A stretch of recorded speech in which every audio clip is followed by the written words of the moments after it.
ਅਸਥਾਨ ਦਾ ਨਾਮ ਸੰਤਗੜ੍ਹ ਰੱਖਣਾ। ਅੱਜ ਅਸਥਾਨ ਤੇ ਬਹੁਤ ਸਾਰੇ ਮਹਾਂਪੁਰਖਾਂ ਦਾ ਇਕੱਠ ਜੁੜਿਆ ਸੀ। ਸੰਤ ਬਿਸ਼ਨ ਸਿੰਘ ਜੀ ਛੋਟੇ ਨੰਗਲ ਤੋਂ, ਬ੍ਰਹਮ ਗਿਆਨੀ ਸੰਤ ਬਾਬਾ ਹਰਨਾਮ ਸਿੰਘ ਜੀ ਜਿਆਣ ਵਾਲਿਆਂ ਦੇ ਸੇਵਕ, ਸੰਤ ਪ੍ਰਦੁਮਨ ਸਿੰਘ ਜੀ, ਸੰਤ ਦਲੀਪ ਸਿੰਘ ਜੀ ਸੂਨੀ ਵਾਲੇ ਸੰਤਾਂ ਦੇ ਗੁਰੂ ਭਾਈ ਸਨ। ਬਾਬਾ ਹਜ਼ਾਰਾ ਸਿੰਘ ਜੀ ਤੇ ਬਾਬਾ ਸੁੱਚਾ ਸਿੰਘ ਜੀ ਰਾਮਪੁਰ ਰੇਰੂ ਸਾਹਿਬ ਤੋਂ, ਜੋ ਸੰਤਾਂ ਦੇ ਗੁਰੂਆਂ ਦੇ ਗੁਰੂ ਭਾਈ ਸਨ। ਬਾਬਾ ਹਰਨਾਮ ਸਿੰਘ ਜੀ ਬਤਾਲੇ ਵਾਲੇ, ਬਾਬਾ ਈਸਰ ਸਿੰਘ ਜੀ ਤਾਂ ਇੱਥੇ ਹੀ ਰਹਿੰਦੇ ਸਨ। ਸ਼ਹੀਦੀ ਬਾਗ ਸ੍ਰੀ ਅਨੰਦਪੁਰ ਸਾਹਿਬ ਤੋਂ ਜਥੇਦਾਰ ਮੰਗਲ ਸਿੰਘ, ਬਾਬਾ ਸਾਧੂ ਸਿੰਘ, ਜਥੇਦਾਰ ਤਰਨਾ ਦਲ, ਜਥੇਦਾਰ ਬਾਬਾ ਬਕਾਲਾ ਤੇ ਬਾਬਾ ਹੀਰਾ ਸਿੰਘ ਇਤਿਆਦਿਕ ਹੋਰ ਵੀ ਬਹੁਤ ਸਾਰੇ ਮਹਾਂਪੁਰਖ ਆਏ ਸਨ। ਤਨੂਲੀ ਪਿੰਡ ਤੋਂ ਲਿਆ ਕੇ ਮਹਾਰਾਜ ਸਾਹਿਬ ਦਾ ਪ੍ਰਕਾਸ਼ ਕਰਾਇਆ ਗਿਆ।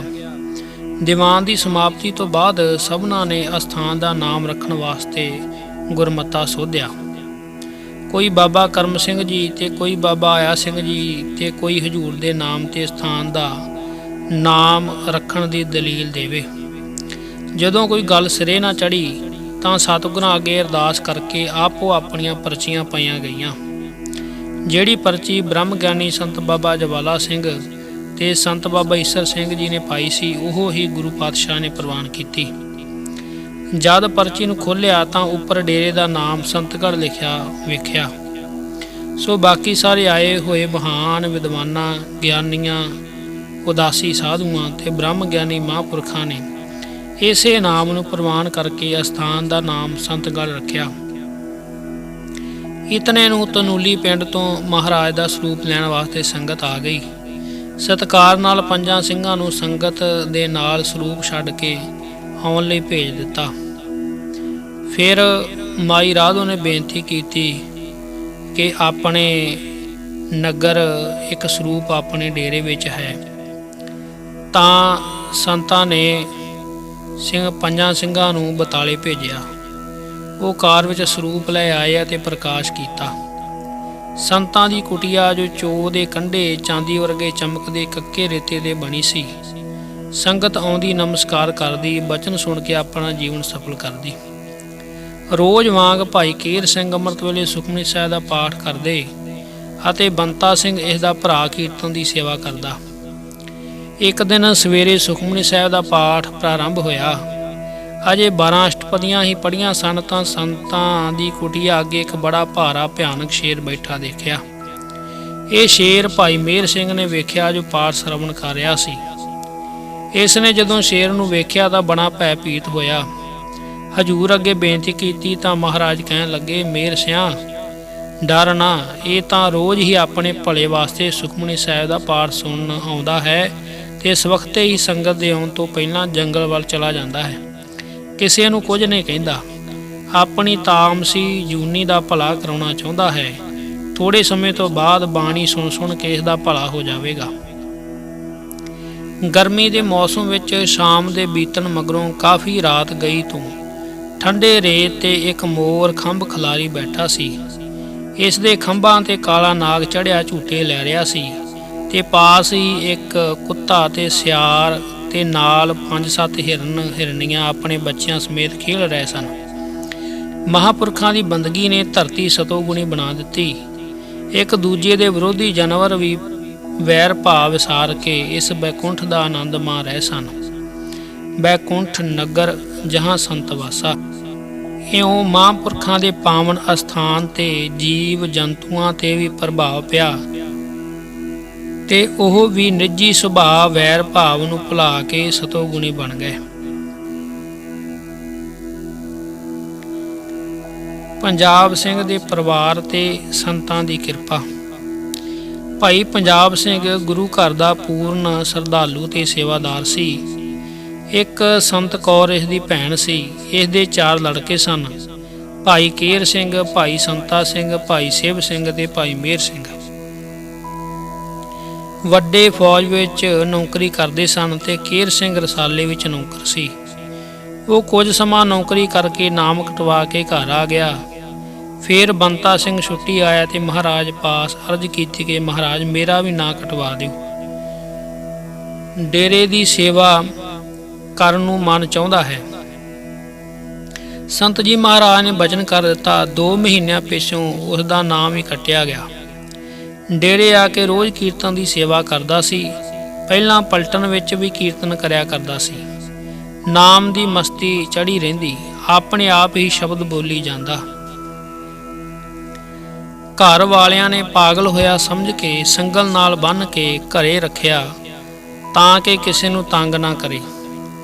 ਇਸ ਕਰਕੇ ਕੇਰ ਸਿੰਘ ਨੂੰ ਪਹਿਰਾ ਦੇਣਾ ਪਿਆ। ਜਦੋਂ ਬੰਤਾ ਸਿੰਘ ਸ਼ੁਦਾਈ ਹੋ ਗਿਆ ਤਾਂ ਉਸਦੇ ਭਰਾ ਕੇਰ ਸਿੰਘ ਵੱਲੋਂ 3 ਦਿਨ ਇਸ ਦੀ ਸੇਵਾ ਵਿੱਚ ਬੈਠ ਕੇ ਦਿਨ ਰਾਤ ਜਾਗਣ ਦੇ ਕਾਰਨ ਤੇ ਰਾਤ ਦੇ ਉਨਿੰਦਰੇ ਕਾਰਨ ਤੇ ਫਿਕਰ ਕਰਕੇ ਇਹਨਾਂ ਦੀਆਂ ਅੱਖਾਂ ਦੀ ਲੋ ਚਲੀ ਗਈ। ਕਈ ਡਾਕਟਰਾਂ ਜਿਵੇਂ ਹੁਸ਼ਿਆਰਪੁਰ ਵਿੱਚ ਮਝੈਲ ਸਿੰਘ ਡਾਕਟਰ ਮਸ਼ਹੂਰ ਸੀ, ਉਸ ਨੂੰ ਵੀ ਦਿਖਾਇਆ ਪਰ ਕਿਸੇ ਕੋਲੋਂ ਨਿਗਾਹ ਨਾ ਬਣੀ। ਦੇਸੀ ਇਲਾਜ ਵੀ ਕਈ ਕਰਾਏ, ਹਾਰ ਕੇ ਸੰਤਾਂ ਪਾਸ ਬੇਨਤੀ ਕੀਤੀ। ਉਹਨਾਂ ਨੇ ਅਖੰਡ ਜਾਪ ਕਰਾਉਣ ਵਾਸਤੇ ਕਿਹਾ। ਘਰ ਵਿੱਚ ਸਾਰੀ ਤਿਆਰੀ ਕਰਕੇ ਸ੍ਰੀ ਅਖੰਡ ਪਾਠ ਸਾਹਿਬ ਰਖਵਾ ਦਿੱਤਾ। ਨਾਲ ਕੇਰ ਸਿੰਘ ਤੇ ਬੰਤਾ ਸਿੰਘ ਜਿਹਨੂੰ ਸੰਗਲ ਨਾਲ ਬੰਨ੍ਹਿਆ ਸੀ ਪਾਠ ਸੁਣਦੇ। ਬਤਾਲੇ ਵਾਲੇ ਹਰਨਾਮ ਸਿੰਘ ਨੂੰ ਸੰਤਾਂ ਨੇ ਕਿਹਾ, ਬਾਬਾ ਜੀ ਤੁਸੀਂ ਇੱਥੇ ਸ਼ਬਦ ਦਾ ਜਾਪ ਕਰੋ। ਨੇਤਰ ਪ੍ਰਗਾਸ ਕੀਆ ਗੁਰਦੇਵ, ਭਰਮ ਗਏ ਪੂਰਨ ਭਈ ਸੇਵਾ। ਪਾਠ ਸ਼ੁਰੂ ਕਰਨ ਤੋਂ ਪਹਿਲਾਂ ਕੇਰ ਸਿੰਘ ਦੀਆਂ ਅੱਖਾਂ ਤੇ ਪੱਟੀ ਬੰਨ੍ਹ ਦਿੱਤੀ ਤੇ ਬੰਤਾ ਸਿੰਘ ਨੂੰ ਸੰਗਲ ਨਾਲ ਬੰਨ੍ਹਿਆ ਹੋਇਆ ਸੀ। ਪਾਠ ਕਰਨ ਲਈ ਸੰਤਾਂ ਨੇ ਹਰਨਾਮ ਸਿੰਘ ਨੂੰ ਕਿਹਾ ਕਿ 16 ਪਹਿਰ ਉੱਠਣਾ ਨਹੀਂ। ਪਾਠ ਦੀ ਸਮਾਪਤੀ ਤੇ ਅਰਦਾਸ ਹੋਣ ਤੋਂ ਬਾਅਦ ਉੱਠਣਾ ਹੈ ਤਾਂ ਪੱਟੀ ਖੋਲ੍ਹਣੀ ਹੈ। ਭੋਗ ਤੇ ਹਜ਼ੂਰ ਨੂੰ ਬੁਲਾਇਆ। ਅਰਦਾਸ ਤੋਂ ਬਾਅਦ ਹੁਕਮਨਾਮਾ ਲੈ ਕੇ ਬੰਤਾ ਸਿੰਘ ਦਾ ਸੰਗਲ ਖੋਲ੍ਹ ਦਿੱਤਾ ਗਿਆ। ਉਹ ਤਾਂ ਬਿਲਕੁਲ ਠੀਕ ਹੋ ਗਿਆ, ਪਰ ਕੇਰ ਸਿੰਘ ਨੇ ਪਾਠ ਦੇ ਸਮੇਂ ਦੌਰਾਨ ਵਿੱਚ ਰਾਤ ਨੂੰ ਅੱਖਾਂ ਤੋਂ ਪੱਟੀ ਖੋਲ੍ਹ ਕੇ ਦੇਖਿਆ ਕਿ ਕੁਝ ਫਰਕ ਪਿਆ ਕਿ ਨਹੀਂ। ਸੋ ਇਸ ਭੁੱਲ ਕਰਕੇ ਉਸਦੀ ਨਜ਼ਰ ਠੀਕ ਨਾ ਹੋਈ, ਪਰ ਅੰਦਰਲੇ ਨੇਤਰ ਖੁੱਲ੍ਹ ਗਏ। ਹੌਲੀ ਹੌਲੀ ਬਹੁਤ ਸਾਰੀ ਗੁਰਬਾਣੀ ਕੰਠ ਕਰ ਲਈ। ਰੋਜ਼ ਡੇਰੇ ਜਾ ਕੇ ਸੁਖਮਨੀ ਸਾਹਿਬ ਜੀ ਦਾ ਪਾਠ ਕਰਦਾ ਤੇ ਬੰਤਾ ਸਿੰਘ ਡੇਰੇ ਕੀਰਤਨ ਕਰਦਾ। ਮਾਨੋ ਸਕੂਲ ਦੀ ਮੁੱਢਲੀ ਪੜ੍ਹਾਈ ਕਰਦੇ ਹਨ। ਫਿਰ ਹੌਲੀ ਹੌਲੀ ਸੇਵਾ ਕਰਦਿਆਂ ਦੋਨਾਂ ਦੀ ਸੁਰਤੀ ਮਹਾਰਾਜ ਦੇ ਚਰਨਾਂ ਵਿੱਚ ਜੁੜਨ ਲੱਗ ਪਈ।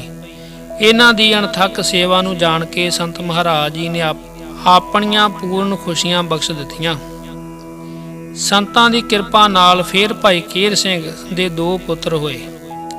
ਵੱਡੇ ਦਾ ਨਾਮ ਸੰਤਾਂ ਨੇ ਜੀਤ ਸਿੰਘ ਤੇ ਛੋਟੇ ਦਾ ਨਾਮ ਜਮੀਤ ਸਿੰਘ ਰੱਖਿਆ। ਇਹਨਾਂ ਦੀ ਮਾਤਾ ਹਰਨਾਮ ਕੌਰ ਤੇ ਬੱਚੇ ਸ਼ਰਧਾ ਨਾਲ ਸੇਵਾ ਕਰਦੇ ਰਹੇ। ਵੱਡੇ ਹੋ ਕੇ ਇਹਨਾਂ ਬੱਚਿਆਂ ਨੇ ਗਿਆਨੀ ਦਾਸ ਜੋਧ ਸਿੰਘ ਕੋਲੋਂ ਸੰਥਾ ਲਈ ਤੇ ਆਪਣੇ ਜੀਵਨ ਨੂੰ ਗੁਰਸਿੱਖੀ ਨਿਯਮਾਂ ਵਿੱਚ ਢਾਲਿਆ। ਇਸ ਤਰ੍ਹਾਂ ਸਾਰਾ ਪਰਿਵਾਰ ਹੀ ਸੰਤ ਮਹਾਰਾਜ ਜੀ ਉੱਪਰ ਪੂਰਨ ਸ਼ਰਧਾ ਰੱਖ ਕੇ ਹੁਣ ਤੱਕ ਵੀ ਸ਼ਰਧਾ ਨਾਲ ਸੇਵਾ ਕਰਦਾ ਹੈ। ਜੰਗਲ ਦਿਸ਼ਾ ਗਏ ਹੀ ਹੋਤੀ ਮਰਦਾਨ ਚਲੇ ਜਾਣਾ। ਇੱਕ ਵਾਰ ਹਜੂਰ ਅੰਮ੍ਰਿਤ ਵੇਲੇ ਜੰਗਲ ਦਿਸ਼ਾ ਵੱਲ ਗਏ। ਨਿਤ ਕਿਰਿਆ ਤੋਂ ਬਾਅਦ ਨਾਮ ਦੇ ਰੰਗ ਵਿੱਚ ਅੱਗੇ ਹੀ ਅੱਗੇ ਤੁਰੀ ਗਏ। ਨਾਮ ਦੀ ਮਸਤੀ ਵਿੱਚ ਚੱਲਦਿਆਂ ਨੇ ਜਦ ਜਰਾ ਕੁ ਧਿਆਨ ਨਾਲ ਦੇਖਿਆ, ਉਦੋਂ ਤੱਕ ਕੁਝ ਦਿਨ ਦਾ ਚੜ੍ਹਾਅ ਵੀ ਹੋ ਗਿਆ ਸੀ ਕਿ ਸ਼ਹਿਰ ਹੁਸ਼ਿਆਰਪੁਰ ਭੰਗੀਆਂ ਦੀ ਬਸਤੀ ਲੰਘ ਤੁਰੇ ਹਾਂ, ਪਰ ਫਿਰ ਵੀ ਅਗੇਰੇ ਹੀ ਤੁਰੇ ਗਏ। ਅੱਗੇ ਸਟੇਸ਼ਨ ਤੇ ਰੇਲ ਗੱਡੀ ਜਲੰਧਰ ਜਾਣ ਲਈ ਤਿਆਰ ਖੜੀ ਦੇਖ ਕੇ ਮਨ ਵਿੱਚ ਖਿਆਲ ਆਇਆ ਕਿ ਕਦੀ ਇਸੇ ਹੀ ਗੱਡੀ ਤੇ ਹੋਤੀ ਮਰਦਾਨ ਜਾਂਦੇ ਹੁੰਦੇ ਸਾਂ।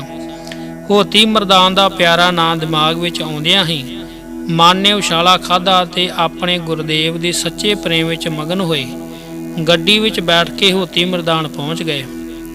ਜਾ ਕੇ ਆਪਣੇ ਗੁਰਦੇਵਾਂ ਦੀ ਤਪੱਸਿਆ ਭੂਮੀ ਨੂੰ ਨਮਸਕਾਰ ਕੀਤੀ ਤੇ ਡੇਰੇ ਪਹੁੰਚ ਕੇ ਸਭ ਤੋਂ ਪਹਿਲੇ ਸਾਹਿਬ ਸ੍ਰੀ ਗੁਰੂ ਗ੍ਰੰਥ ਸਾਹਿਬ ਮਹਾਰਾਜ ਜੀ ਨੂੰ ਆਪਣੇ ਸੱਜਲ ਨੇਤਰਾਂ ਦੇ ਨਾਲ ਡੰਡੌਤ ਬੰਦਨਾ ਕੀਤੀ। ਹਜ਼ੂਰੀ ਵਿੱਚ ਬੈਠਿਆਂ ਨੇ ਵੈਰਾਗਮਈ ਦਸ਼ਾ 'ਚ ਹੀ ਸਤਿਗੁਰਾਂ ਨਾਲ ਦਿਲੀ ਵਲਵਲੇ ਸਾਂਝੇ ਕੀਤੇ। ਫਿਰ ਗੁਰਦੇਵ ਦੇ ਸਥਾਨ ਤੇ ਸੇਵਾਦਾਰਾਂ ਨੇ ਤੱਕਿਆ, ਜਿਨ੍ਹਾਂ ਵਿੱਚ ਗਿਆਨੀ ਹਰੀ ਸਿੰਘ ਜੀ ਵੀ ਸਨ। ਉਹ ਵੀ ਪਹਿਲਾਂ ਆ ਕੇ ਸੰਤ ਮਹਾਰਾਜ ਜੀ ਦੀ ਵੈਰਾਗਮਈ ਦਸ਼ਾ ਨੂੰ ਤੱਕ ਖੁਦ ਵੀ ਵਿਰਾਗ ਦੇ ਵਹਿਣ ਵਿੱਚ ਰੁੜ ਗਏ ਤੇ ਸਾਥ ਹੀ ਬੈਠ ਗਏ। ਕਿਸੇ ਹੋਰ ਸੇਵਾਦਾਰ ਨੇ ਜਾ ਕੇ ਬਾਬਾ ਸਾਹਿਬ ਸਿੰਘ ਜੀ ਨੂੰ ਇਹ ਵਾਰਤਾ ਦੱਸੀ ਤਾਂ ਬਾਬਾ ਜੀ ਖੁਦ ਆਪਣੇ ਆਸਣ ਤੋਂ ਉੱਠ ਕੇ ਗੁਰਦੁਆਰਾ ਸਾਹਿਬ ਆਏ। ਆ ਕੇ ਸੰਤ ਮਹਾਰਾਜ ਤੇ ਗਿਆਨੀ ਹਰੀ ਸਿੰਘ ਜੀ ਤੇ ਹੋਰ ਸੰਗਤਾਂ ਨੂੰ ਦਿਲਾਸਾ ਦਿੱਤਾ। ਇਹ ਸਾਰੇ ਹੀ ਬ੍ਰਹਮ ਗਿਆਨੀ ਸੰਤ ਬਾਬਾ ਆਇਆ ਸਿੰਘ ਜੀ ਦੇ ਸੱਚਖੰਡ ਪਿਆਨੇ ਤੋਂ ਬਾਅਦ ਪਹਿਲੀ ਵਾਰ ਇਕੱਠੇ ਹੋਏ ਸਨ। ਫਿਰ ਬਾਬਾ ਸਾਹਿਬ ਸਿੰਘ ਜੀ ਨੇ ਸੰਤਾਂ ਲਈ ਵਧੀਆ ਆਸਣ ਤਿਆਰ ਕਰਵਾਇਆ, ਪਰ ਆਸਣ ਉੱਪਰ ਮਹਾਰਾਜ ਨਹੀਂ ਬੈਠੇ, ਕਿਉਂਕਿ ਆਪਣੇ ਗੁਰਦੇਵਾਂ ਦਾ ਪਾਵਨ ਅਸਥਾਨ ਜਾਣ ਕੇ ਬੇਅੰਤ ਸਤਿਕਾਰ ਕਰਦੇ ਸਨ ਤੇ ਆਪ ਨੇ ਭੂਮੀ ਤੇ ਹੀ ਆਸਣ ਕੀਤਾ। ਆਪਣੇ ਹੱਥੀਂ ਗੁਫਾ ਤੇ ਜਾ ਕੇ ਸੇਵਾ ਕਰਦੇ ਰਹੇ। ਲੰਗਰ ਵਿੱਚ ਵੀ ਸਾਰਾ ਦਿਨ ਸੇਵਾ ਕਰਦੇ ਤੇ ਰਾਤ ਨੂੰ ਗੁਰਦੇਵ ਸੰਤਾਂ ਦੀ ਯਾਦ ਵਿੱਚ ਸਿਮਰਨ ਵਿੱਚ ਜੁੜੇ ਰਹਿੰਦੇ। ਇਸ ਤਰ੍ਹਾਂ ਕਰਦਿਆਂ ਹਫ਼ਤੇ ਤੋਂ ਵੱਧ ਦਾ ਸਮਾਂ ਬਤੀਤ ਹੋ ਗਿਆ। ਇੱਧਰ ਡੇਰੇ ਸੰਤਗੜ੍ਹ ਵਿੱਚ ਹਲਚਲ ਮਚ ਗਈ ਕਿ ਹਜੂਰ ਕਿੱਧਰ ਅਲੋਪ ਹੋ ਗਏ। ਕੋਈ ਵੀ ਚਾਰਾ ਨਾ ਚੱਲਦਾ ਦੇਖ ਕੇ ਸਾਰੇ ਗੁਰਮੁਖਾਂ ਨੇ ਗੁਰਮਤਾ ਕਰਕੇ ਸ੍ਰੀ ਗੁਰੂ ਗ੍ਰੰਥ ਸਾਹਿਬ ਜੀ ਦੇ ਸਨਮੁਖ ਅਰਦਾਸ ਕੀਤੀ। ਅਰਦਾਸ ਸਮੇਂ ਕੜਾਹ ਪ੍ਰਸਾਦ ਤੇ ਸ਼ਹੀਦੀ ਦੇਗਾਂ ਨੂੰ ਭੋਗ ਲਵਾਇਆ ਤੇ ਅਰਦਾਸ ਕੀਤੀ, ਇਹ ਦਸਾਂ ਪਾਤਸ਼ਾਹਾਂ ਦੇ ਸਰੂਪ ਸ੍ਰੀ ਗੁਰੂ ਗ੍ਰੰਥ ਸਾਹਿਬ ਜੀ ਤੇ ਆਪ ਜੀ ਤੋਂ ਵਰਸਾਏ ਹੋਏ ਬ੍ਰਹਮ ਗਿਆਨੀ ਬਾਬਾ ਕਰਮ ਸਿੰਘ ਜੀ ਮਹਾਰਾਜ, ਆਪ ਕਿਰਪਾ ਕਰਕੇ ਮਹਾਂਪੁਰਖਾਂ ਦਾ ਮਿਲਾਪ ਜਲਦੀ ਬਖਸ਼ੋ। ਇਸ ਪ੍ਰੇਮ ਨਾਲ ਕੀਤੀ ਹੋਈ ਬੇਨਤੀ ਨੂੰ ਸੁਣ ਕੇ ਅਕਾਲ ਪੁਰਖ ਜੀ ਦੇ ਬਖਸ਼ੇ ਹੋਏ ਬ੍ਰਹਮ ਗਿਆਨੀ ਬਾਬਾ ਕਰਮ ਸਿੰਘ ਸਾਹਿਬ ਜੀ ਨੇ ਮਹਾਂਪੁਰਖਾਂ ਨੂੰ ਅੰਤਰ ਆਤਮੇ ਪ੍ਰੇਰ ਦਿੱਤਾ। ਮਹਾਂਪੁਰਖ ਹਜੂਰ ਜਦ ਰਾਤ ਨੂੰ ਸਮਾਧੀ ਸਥਿਤ ਹੋ ਕੇ ਬੈਠੇ ਤਾਂ ਡੇਰੇ ਦੀ ਸੰਗਤ ਨੂੰ ਅੰਤਰ ਦ੍ਰਿਸ਼ਟੀ ਨਾਲ ਬੇਚੈਨ ਹੁੰਦੇ ਤੱਕਿਆ ਤੇ ਪਰਮੇਸ਼ਰ ਦਾ ਹੁਕਮ ਵੀ ਡੇਰੇ ਸੰਤਗੜ੍ਹ ਚੱਲਣ ਦਾ ਡਿੱਠਾ ਤਾਂ ਉਸੇ ਵਕਤ ਬਾਬਾ ਸਾਹਿਬ ਸਿੰਘ ਜੀ ਕੋਲ ਜਾ ਕੇ ਕਿਹਾ ਕਿ ਅਸੀਂ ਤੜਕੇ ਹੀ ਪੰਜਾਬ ਚਲੇ ਜਾਵਾਂਗੇ। ਅੰਮ੍ਰਿਤ ਵੇਲੇ ਹੀ ਸ਼ੌਚ ਇਸ਼ਨਾਨ ਆਦਿ ਤੋਂ ਬਾਅਦ ਸ੍ਰੀ ਗੁਰੂ ਗ੍ਰੰਥ ਸਾਹਿਬ ਦੇ ਦਰਸ਼ਨ ਕਰਕੇ ਗੁਫਾ ਦੀਆਂ ਪਰਿਕਰਮਾ ਕਰਕੇ ਗੱਡੀ ਵਿੱਚ ਬੈਠ ਕੇ ਡੇਰੇ ਸੰਤਗੜ੍ਹ ਪਹੁੰਚ ਗਏ। ਅੱਗੋਂ ਸੰਗਤ ਨੂੰ ਭੁੱਖ ਹੜਤਾਲ ਕੀਤੀ ਵੇਖ ਕੇ ਕਹਿਣ ਲੱਗੇ, ਸਿੰਘੋ ਇਉਂ ਨਹੀਂ ਭੁੱਖ ਹੜਤਾਲ ਕਰੀਦੀ, ਇਹ ਗੁਰਮਤਿ ਦੇ ਉਲਟ ਹੈ। ਤਾਂ ਸੰਗਤ ਵਿੱਚੋਂ ਭਾਈ ਗੁਰਬਚਨ ਸਿੰਘ ਘੋੜਿਆਂ ਵਾਲੇ ਨੇ ਕਿਹਾ ਕਿ ਤੁਸੀਂ ਵੀ ਚੁੱਪ ਕਰਕੇ ਨਾ ਜਾਇਆ ਕਰੋ। ਤਾਂ ਮਹਾਰਾਜ ਨੇ ਪੱਕਾ ਬਚਨ ਸੰਗਤ ਨੂੰ ਦਿੱਤਾ ਅਤੇ ਫਿਰ ਕਦੀ ਵੀ ਹਜੂਰ ਨੇ ਇਹ ਬਚਨ ਨਾ ਤੋੜਿਆ। ਸਦਾ ਹੀ ਕਿਤੇ ਜਾਣ ਤੋਂ ਪਹਿਲਾਂ ਹੀ ਦੱਸ ਕੇ ਜਾਂਦੇ। ਮਹਾਰਾਜ ਜੀ ਨੇ ਸੰਗਤ ਦਾ ਟੁੱਟ ਪ੍ਰੇਮ ਦੇਖ ਕੇ ਸਭ ਨੂੰ ਬੇਅੰਤ ਖੁਸ਼। ਸੰਤਗੜ੍ਹ ਡੇਰੇ ਵਿੱਚ ਪਹਿਲਾ ਅੰਮ੍ਰਿਤ ਪ੍ਰਚਾਰ। ਸੰਤ ਬਾਬਾ ਸੋਹਣ ਸਿੰਘ ਜੀ ਦੇ ਕੋਲ ਪਿੰਡ ਹਰਗੜ੍ਹ ਵਿੱਚ ਸ਼ੰਕਰ ਜੀ ਗੁਰਬਚਨ ਸਿੰਘ ਆਉਂਦੇ ਹੁੰਦੇ ਸਨ।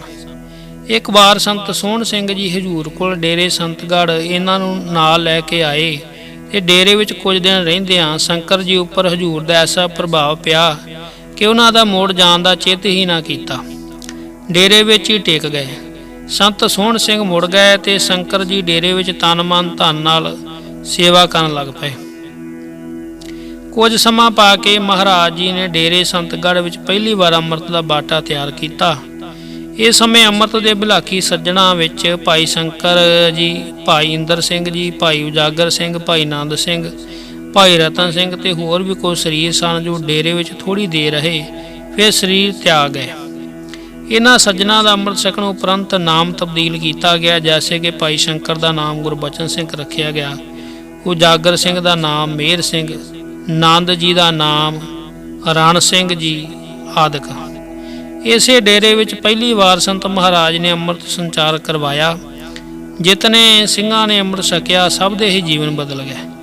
ਤਨ ਮਨ ਵਿੱਚ ਇਲਾਹੀ ਸ਼ਕਤੀ ਦੇ ਖਾਲਸੇ ਤੱਤ ਪੈਦਾ ਹੋ ਗਏ। ਇਹਨਾਂ ਗੁਰਮੁਖਾਂ ਵਿੱਚ ਜੋ ਭਾਈ ਨੰਦ ਜੀ ਤੋਂ ਸੰਤ ਭਾਈ ਰਣ ਸਿੰਘ ਬਣੇ, ਉਹਨਾਂ ਦੇ ਜੀਵਨ ਵਿੱਚ ਇਤਨੀ ਤਬਦੀਲੀ ਆ ਗਈ ਕਿ ਉਹ ਇਕਾਂਤ ਵਿੱਚ ਕੁਟੀਆ ਪਾ ਕੇ ਰਹਿਣ ਲੱਗ ਗਏ ਤੇ ਆਖਰੀ ਸਵਾਸ ਤੱਕ ਸਿੱਖੀ ਸਿਦਕ ਕੇਸਾਂ ਸਵਾਸਾਂ ਤੱਕ ਨਿਭਾ ਗਏ। ਇਸੇ ਤਰ੍ਹਾਂ ਸ਼ੰਕਰ ਜੀ ਤੋਂ ਬਣੇ ਭਾਈ ਗੁਰਬਚਨ ਸਿੰਘ ਜੀ ਵੀ ਇਤਨੇ ਸਿਮਰਨ ਵਿੱਚ ਪ੍ਰਪੱਕ ਹੋ ਗਏ ਕਿ ਤਪਦੀ ਰੇਤ ਵਿੱਚ ਵੀ 3-3 ਘੰਟੇ ਲਗਾਤਾਰ ਸਿਮਰਨ ਕਰਦੇ ਰਹਿੰਦੇ ਤੇ 250 ਮਾਲਾ ਮੂਲ ਮੰਤਰ ਦੀਆਂ ਕਰ ਜਾਂਦੇ। ਆਪ ਸਰਦੀ ਦੇ ਮੌਸਮ ਵਿੱਚ ਤਨ ਉੱਪਰ ਕੋਈ ਕੱਪੜਾ ਵੀ ਨਹੀਂ ਸਨ ਪਹਿਨਦੇ, ਸਿਰਫ ਕਛਹਿਰੇ ਵਿੱਚ ਤੇ ਸਿਰ ਤੇ ਕੇਸਕੀ ਹੀ ਰੱਖਦੇ। ਇਹਨਾਂ ਦਾ ਸਰੀਰ ਬੜਾ ਸਡੋਲ ਸੀ। 6 ਫੁੱਟ ਲੰਬਾ ਕੱਦ, ਚੌੜੀ ਛਾਤੀ, ਬਾਹਾਂ ਲੰਬੀਆਂ ਤੇ ਮਜ਼ਬੂਤ ਗੋਡੇ ਤੇ ਸਰੀਰ ਵਿੱਚ ਇਤਨਾ ਬਾਲ ਸੀ ਕਿ ਸੰਤ ਮਹਾਰਾਜ ਜੀ ਜਦ ਕਿਤੇ ਘੋੜ ਸਵਾਰ ਹੋ ਕੇ ਦੂਸਰੀ ਜਗ੍ਹਾ ਜਾਂਦੇ ਤਾਂ ਇਹ ਘੋੜੇ ਦੇ ਬਰਾਬਰ ਦੌੜ ਕੇ ਸੰਤਾਂ ਦੇ ਨਾਲ ਜਾਂਦੇ ਤੇ ਹਜੂਰ ਦੇ ਘੋੜੇ ਦੀ ਸੇਵਾ ਕਰਿਆ ਕਰਦੇ ਸਨ। ਇਸ ਕਰਕੇ ਇਹਨਾਂ ਨੂੰ ਸੰਤ ਗੁਰਬਚਨ ਸਿੰਘ ਜੀ ਘੋੜਿਆਂ ਵਾਲਾ ਪੁਕਾਰਿਆ ਜਾਂਦਾ ਸੀ। ਹਜੂਰ ਨੇ ਇਹਨਾਂ ਨੂੰ ਇੱਕ ਹੋਰ ਹੀ ਸੇਵਾ ਬਖਸ਼ੀ ਸੀ। ਅੰਮ੍ਰਿਤ ਵੇਲੇ 3 ਵਜੇ ਘੰਟੀ ਖੜਕਾਉਣ ਦੀ ਅਤੇ ਅੰਮ੍ਰਿਤ ਵੇਲੇ ਸਿੰਘਾਂ ਨੂੰ ਜਗਾਉਣ ਦੀ। ਸੰਤਾਂ ਦੇ ਦੇਵਰਾਜ ਘੋੜੇ ਦਾ ਪ੍ਰਸੰਗ। ਇਸ ਤਰ੍ਹਾਂ ਭਾਈ ਗੁਰਬਚਨ ਸਿੰਘ ਜੀ ਹੋਰ ਸੇਵਾ ਦੇ ਨਾਲ ਨਾਲ ਬਖੂਬੀ ਘੋੜਿਆਂ ਦੀ ਸੇਵਾ ਕਰਦੇ ਰਹੇ। ਇਹਨਾਂ ਦੇ ਸਮੇਂ ਹੀ ਕਿਸੇ ਗੁਰਸਿੱਖ ਨੇ ਇੱਕ ਬੜਾ ਭਾਰੀ, ਮਜ਼ਬੂਤ ਤੇ ਉੱਚੇ ਕੱਦ ਵਾਲਾ ਘੋੜਾ ਭੇਟ ਕੀਤਾ। ਇਸ ਘੋੜੇ ਦਾ ਨਾਮ ਦੇਵਰਾਜ ਸੀ। ਇਹ ਦੇਵਰਾਜ ਘੋੜਾ ਪਹਿਲਾਂ ਲਾਹੌਰ ਤੇ ਸ਼ਿਮਲੇ ਆਦਿਕ ਸ਼ਹਿਰਾਂ ਵਿੱਚ ਘੋੜ ਦੌੜ ਵਿੱਚੋਂ ਇਨਾਮ ਲੈ ਚੁੱਕਾ ਸੀ। ਇਸੇ ਜ਼ਬਰਦਸਤ ਘੋੜੇ ਦੀ ਸੇਵਾ ਵੀ ਭਾਈ ਗੁਰਬਚਨ ਸਿੰਘ ਜੀ ਕਰਦੇ ਸਨ। ਇਹ ਘੋੜਾ ਕੋਈ ਦੇਵ ਆਤਮਾ ਹੀ ਸੀ। ਕਈ ਵਾਰ ਇਹ ਘੋੜਾ ਡਮੇਲੀ ਆਦਿਕ ਪਿੰਡਾਂ ਤੋਂ ਬਿਲਕੁਲ ਸਿੱਧਾ ਰਾਹੇ ਚੱਲ ਕੇ ਬਿਨਾਂ ਕਿਸੇ ਫਸਲ ਦਾ ਨੁਕਸਾਨ ਕੀਤੇ ਹੀ ਡੇਰੇ ਸੰਤਗੜ੍ਹ ਵਿੱਚ ਪਹੁੰਚ ਜਾਂਦਾ। ਇਹ ਘੋੜਾ ਬਹੁਤ ਸਮਾਂ ਹਜ਼ੂਰ ਦੀ ਸੇਵਾ ਵਿੱਚ ਰਿਹਾ। ਕਈ ਵਾਰ ਸੰਗਤਾਂ ਤੇ ਡੇਰੇ ਦੇ ਸਿੰਘਾਂ ਨੇ ਪ੍ਰਤੱਖ ਦੇਖਿਆ ਕਿ ਮਹਾਰਾਜ ਜੀ ਘੋੜੇ ਉੱਪਰ ਜਦ ਕਿਸੇ ਦੂਸਰੀ ਜਗ੍ਹਾ ਤੋਂ ਆਉਂਦੇ ਹੋਣ ਤਾਂ ਘੋੜੇ ਦੇ ਪੌੜ ਜ਼ਮੀਨ ਨਾਲ ਨਹੀਂ ਸੀ ਲੱਗਦੇ। ਇਸ ਤਰ੍ਹਾਂ ਮਹਿਸੂਸ ਹੁੰਦਾ ਸੀ ਜਿਵੇਂ ਮਹਾਰਾਜ ਜੀ ਘੋੜੇ ਨੂੰ ਉਡਾ ਕੇ ਲਿਆ ਰਹੇ ਹੋਣ। ਅੰਤ ਸਮੇਂ ਇਹ ਦੇਵਰਾਜ ਘੋੜਾ ਆਪਣੇ ਬਾਰੇ ਕੋਈ ਦੈਵ ਆਤਮਾ ਹੋਣ ਦਾ ਪੱਕਾ ਸਬੂਤ ਦੇ ਗਿਆ। ਜਦ ਇਹ ਚੜ੍ਹਾਈ ਕਰ ਗਿਆ ਤਾਂ ਇਹਦੇ ਮ੍ਰਿਤਕ ਸਰੀਰ ਵਾਸਤੇ ਟੋਆ ਕੁਝ ਦੂਰੀ ਤੇ ਪੁੱਟਿਆ ਹੋਇਆ ਸੀ। ਪੁੱਟਣ ਵਾਲਾ ਸਿੰਘ ਟੋਆ ਪੁੱਟ ਕੇ ਹੋਰ ਸਿੰਘਾਂ ਨੂੰ ਸੱਦਣ ਪੁੱਜਾ। ਜਦ ਸਾਰੇ ਸਿੰਘ ਘੋੜੇ ਵਾਸਤੇ ਦੁਸ਼ਾਲਾ ਆਦਿਕ ਸਮੱਗਰੀ ਅੰਤਮ ਸੰਸਕਾਰ ਦੀ ਲੈ ਕੇ ਪੁੱਜੇ ਤਾਂ ਜਾਂਦਿਆਂ ਨੂੰ ਘੋੜਾ ਟੋਏ ਵਿੱਚ ਐਸੇ ਰੂਪ ਵਿੱਚ ਪਿਆ ਦੇਖਿਆ ਜਿਵੇਂ ਕਿਸੇ ਨੇ ਸਤਿਕਾਰ ਸਹਿਤ ਚੁੱਕ ਕੇ ਰੱਖਿਆ ਹੋ, ਪਰ ਕਿਸੇ ਦੇ ਵੀ ਪੈਰਾਂ ਦੇ ਨਿਸ਼ਾਨ ਜਾਂ ਘੋੜੇ ਦੇ ਘਸੀਟਣ ਦਾ ਵੀ ਨਿਸ਼ਾਨ ਕੋਈ ਨਹੀਂ ਸੀ। ਫਿਰ ਸਭ ਸਿੰਘਾਂ ਨੇ ਘੋੜੇ ਦੇ ਸਰੀਰ ਪਰ ਦੁਸ਼ਾਲਾ ਆਦਿਕ ਪਾ ਕੇ ਸਤਿਕਾਰ